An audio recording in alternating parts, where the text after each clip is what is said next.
মায়ের ছেলে আসে জন্য বসে তাই সামনে আসে সত্যি এটা আসবে না আমি বিড়ি খাই দিলাম বিড়ি খাই তার মুই ধোঁয়া মেরে দিছি আরে সামাদি কাজটা কি করেছিস রে দাঁড়ান নিদান দুধ কলা বিছানা এসে আমাদের শোন আচ্ছা তো আম দেখলাম বয়স তো আর বেশি না ওরে ও দামান কাকা উল্কাটা পায়ে গেছে বাতাসে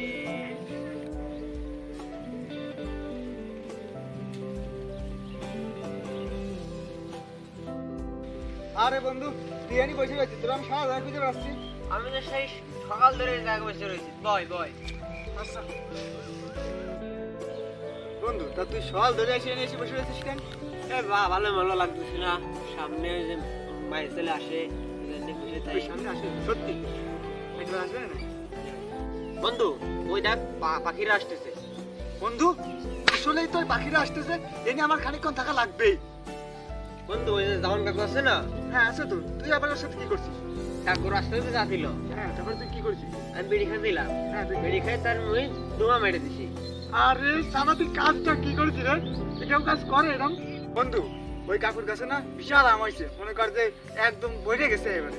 তা আমরা নিয়ে বসে রয়েছি কেন চল আগে আম খেয়ে আসি চল, তারপরে চল, দেখ পানি কি হয় চল চল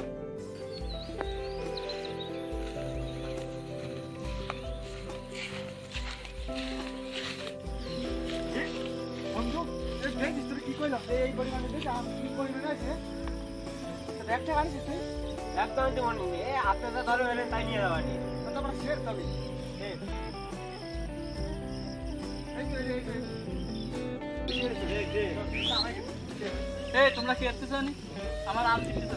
আম সিদ্ধি মানে তোমার কাছে মানে আমাদের কাছে এটা এলাকারই না এটা ঠিক না তো তুমি আমার এই দুটো আমি কি কিছু হবে না বলে কাজ হবে না না বলে আমি খাবো তুমি কিছু আরবা আমি কি আসবো তোমরা এরকম তো ঠিক না তুমি আমি এখন খাইছি আমি তোমার কষ্ট যে আমরা এলাকারই গাছ তুমি আমি মানতেছো না তুমি যদি রাত তুমি এতবার কবা তাহলে কবা কবে দাও না তুমি ভেজে তেলে রানি আমরা না আম বাইরে এনে মাই খাবো হয়, কারণ হয়, খাওয়া পারবো এবার আরবার ওই না মাতব্বর সাহেব মাতব্বর সাহেবের সাথে কিছু কথা ছিল যে যাই কথা কই আসি মাতব্বর সাহেব যে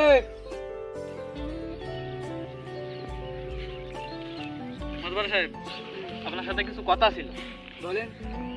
ছেলে ফেলে তো খুবই বিরক্ত করতেছে আম গাছের থেকে আম পেড়ে নিয়ে যাচ্ছে বললি তো হয় না আপনি একটু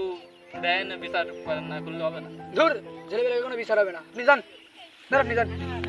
দুধ কলা বিচার নেই আমাদের শোন ছেলে ফেলেরা কেউ কথা শোনে না মাতবারও কথা শোনে না যদি আগের দিনের মতন এমন যদি হতো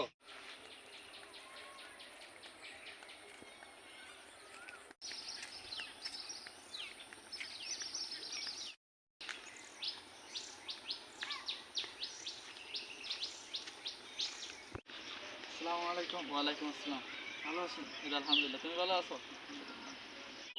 তা আপনার ব্যবসা বাণিজ্য কেমন হচ্ছে এবারে শরীর স্বাস্থ্য কি ভালো আছে আলহামদুলিল্লাহ আমার ব্যবসা বাণিজ্য আগের থেকেই ভালো যাচ্ছে এবং আমার শরীর স্বাস্থ্য আল্লাহর রহমতে ভালো আছে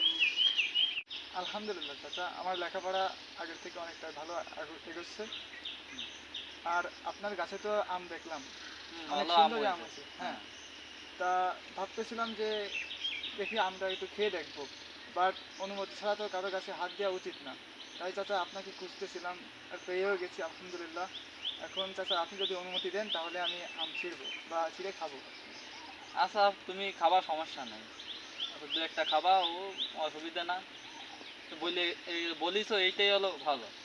বাবা কত মানুষ তো চুরি করে খায় না বলে খায় তুমি তো বলিস ওই জন্য আমি খুবই খুশি তোমার উপর ঠিক আছে তুমি দু একটা খাই না অসুবিধা না তুমি খেয়ে নে ঠিক আছে জি চাচা তাহলে আর কি যান আর আমাদের জন্য একটু দোয়া করেন যাতে ন্যায়ের পথে চলতে পারি আর কি ঠিক আছে? আচ্ছা তাহলে আসসালামু আলাইকুম আসসালামু আলাইকুম বন্ধু ওয়ালাইকুম আসসালাম কেমন আছিস আলহামদুলিল্লাহ তুই কেমন আছিস তোর আলহামদুলিল্লাহ কিরে বন্ধু তোর ওই যে বন্ধু আছে না আব্দুর রাজ্জাক ইয়াসিন তাওকির ওদের তো দেখলাম যে মেয়ে ছেলের পিছনে ঘুরে বেড়াচ্ছে তুইও কি ওই করে বেড়াস আরে বন্ধু তুই কি বলিস আমার কি দেখে বেড়া মনে হয় আমি মেয়েদের পিছনে ঘুরি নে আরে আমি তো জানি যে তুই ওরকম ছেলে না তারপরে ভাবলাম যে তুই বন্ধু বান্ধবদের পাল্লায় পড়ে এসব করতেছিস কিনা এই জন্য তোরা জিজ্ঞাসা করলাম না বন্ধু আমি ওইসবের ভিতর যাই নে আচ্ছা বন্ধু না গেলে তো আলহামদুলিল্লাহ ঠিক আছে কিন্তু তোর ওই যে বন্ধুগুলো যায় তাদের তো এই পথে ফেরত আনতে হবে, কেননা মেয়েদের পিছনে ঘুরে তো কোনো লাভ নাই, ফালতু সময় নষ্ট। আর যদি ইপটিজিংও করি তাহলে ইপটিজিংটা তো আসলে একটা সমস্যা, আর এর ভয়াবহতাও আছে অনেক। হয় এজন্য আর কি আমরা ওদেরকে ফেরত আনার চেষ্টা করতে হবে। এজন্য মনে করো যে কিয়ামতের দিন কিন্তু আমাদেরও জবাবদিহিতা করতে হবে, কেননা আমরা তাদের দাওয়াত দিয়ে ফেরাতে পারি না। এজন্য বন্ধু তুই কথা তো ঠিকই বলেছিস, তা ওদের দেখলাম দোকানে বসে আসতে, তো চল তো ওদের পাই নাই। আচ্ছা চল।